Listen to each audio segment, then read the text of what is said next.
Well, hello. Welcome back to lesson 4.2 on economics in the American colony.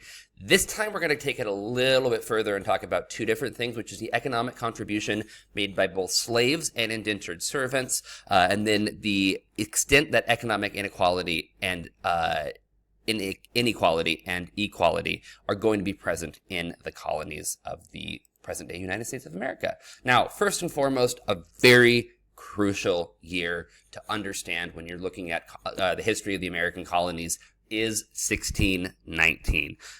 This year is crucial in terms of the foundation and the settlement of the United States of America and the history of the United States of America. So one of the few dates I would ask you to know is the year 1619.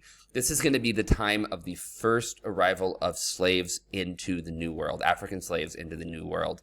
They're going to be captured from primarily the coast of West Africa, put onto a slave ship, shipped across the ocean, and then sold into servitude for the remainder of their days in the present-day United States. So this is a crucial year for that.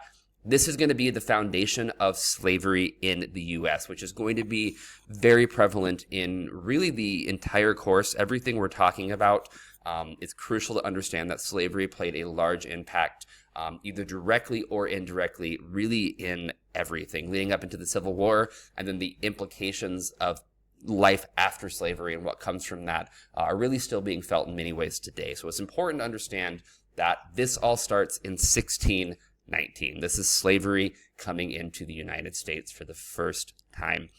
Another thing that happens in 1619, much smaller in comparison to the start of slavery, is the Virginia Company recruiting 90 women to go over and move into Jamestown. Now, why? If you remember from section 1 of this unit, or this lesson, we talked about 104 men and boys. Men and boys cannot have children, meaning they're only going to stay there for so long. They need wives, and they're recruiting these 90 women to go over, find themselves a nice boy in Jamestown, get married, and have lots of babies, because you need babies to keep the settlement going. They will be your future workforce.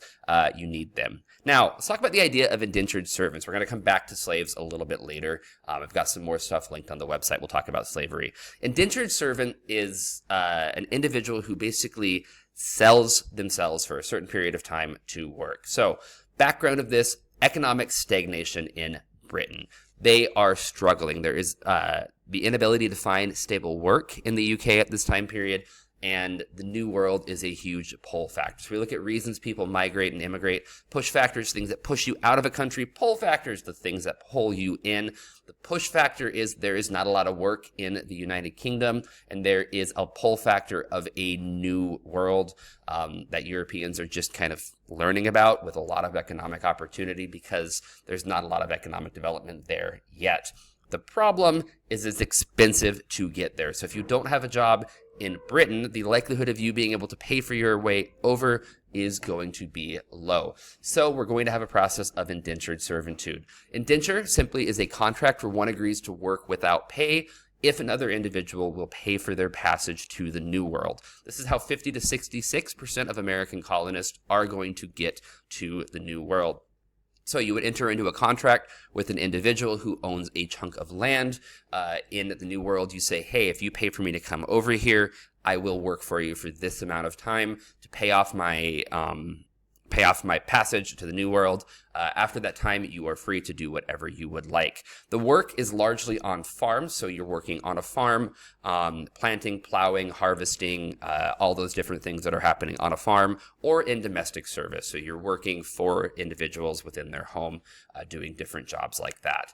Problem, super exploitive, right? You can imagine right here, you get over there, you are not working for any money, they have no obligation to pay you, you are far from your home, you have no money, you can't really leave if this happens. There's issues of kidnapping as well, so individuals will be kidnapped and sold into indenture against their will, which is more or less slavery. The difference is there's a way out for the most part with an indentured servitude. It's hard, but it's possible. In slavery, that is not the case. So indentured servants and slaves, both coming in around this time, getting people into the New World. We'll go into a little bit more detail in class. Again, this is just a quick overview of everything we're discussing. Comments, questions, let me know. I'll see you later. Good luck.